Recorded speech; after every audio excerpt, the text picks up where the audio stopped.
그리고요, 어제 북러 정상회담이 시작되기 전 푸틴 대통령이요, 우원식 국회의장에게 건넨 말이 또 화제입니다. 우리 대한민국을 대표해서 우원식 국회의장이 지금 열병식에 참석을 했었는데 이렇게 말을 했다는 겁니다. 김정은 위원장에게 어떤 메시지를 내가 전해주면 좋겠냐라고 말을 건넸다는 겁니다.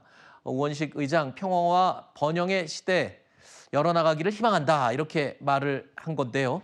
저 의도가 뭘까요? 일단 푸틴 대통령 본인이 뭔가 메신저를 자처하겠다라고 이야기를 한 것으로 추측이 가능하죠. 사실상 지난 2022년 러시아 우크라이나 전쟁 이후부터 우리 한러 관계는 좀 급냉돼 있던 게 사실입니다. 하지만 이제 전쟁이 종식되고 나면 이 주변국과의 관계를 개선을 하고 관리를 해야 되는 게 아닐까, 이런 계산에서 먼저 메신저 역할을 한 게 아닌가, 이게 이제 전문가들의 분석입니다. 자, 북한이 러시아는 물론 중국과의 관계 개선을 이렇게 꾀하면서 우리 정부의 외교적인 셈법이 복잡해지기 시작했습니다. 앞서 이재명 대통령은 한미 정상회담에서 트럼프 대통령에게 피스메이커를 해라, 나는 페이스메이커로 역할을 하겠다라고 자처를 했죠. 저의 관여로 남북 관계가 잘 개선되기 쉽지 않은 상태인데 실제로 이 문제를 풀 수 있는 유일한 인물이 트럼프 대통령이십니다. 대통령께서 피스메이커를 하시면 저는 페이스메이커로 열심히 지원하겠습니다. That's good. We can do big progress, I think, with North Korea. Absolutely.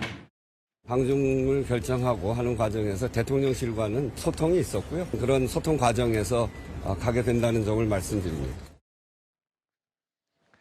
일단 김정은 입장에서는 이번 열병식 참석이 전 세계에 본인의 존재감을 알리는 데는 대단한 성공을 한 것으로 평가가 가능합니다. 외신에서도요, 이번 열병식의 최대 승자로 다름 아닌 김정은 위원장을 꼽기도 했습니다.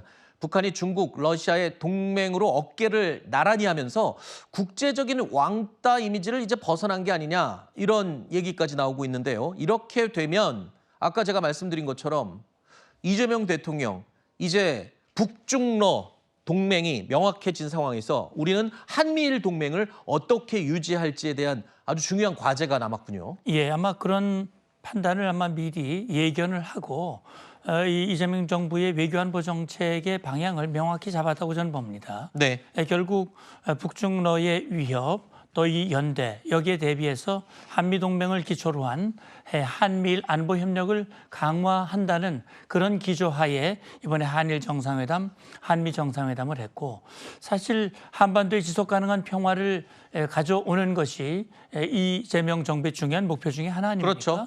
그렇다면 이 평화는 지켜야 되거든요. 강력한 힘, 우리의 국방비를 늘리겠다고 트럼프 대통령에게 얘기를 했고, 그래서 우리의 국방력을 강화할 뿐만 아니라 동맹, 한미일 안보협력을 강화하는 이 조치, 네. 이게 중요한 한 파트가 될 수 있고, 또 한 가지 이제 페이스메이커가 되겠다고 얘기를 했는데, 어쨌든 지금 상황에서는 북한이 북미 대화든 남북 대화든 나오지 않을 가능성이 훨씬 높습니다. 네. 특히 이번에 김정은 위원장이 굉장히 본인의 위신을 높였고, 어떻게 보면 자기는 뭐 사실상 핵보유국으로서 푸틴 이상의 그 아주 높은 위치에 섰다. 인정을 받은 거죠. 받았다. 네. 그리고 그걸 내외적으로 한층 과시하고 있거든요. 네. 그렇기 때문에 사실 대화에 나올 가능성이 점점 작아지고 있지만, 네. 그럼에도 불구하고 긴 안목을 가지고 북한을 설득하고 중국과 러시아를 설득을 해서 대화의 자리로 하기 위한 그런 노력은 이어갈 필요가 있다고 봅니다. 네.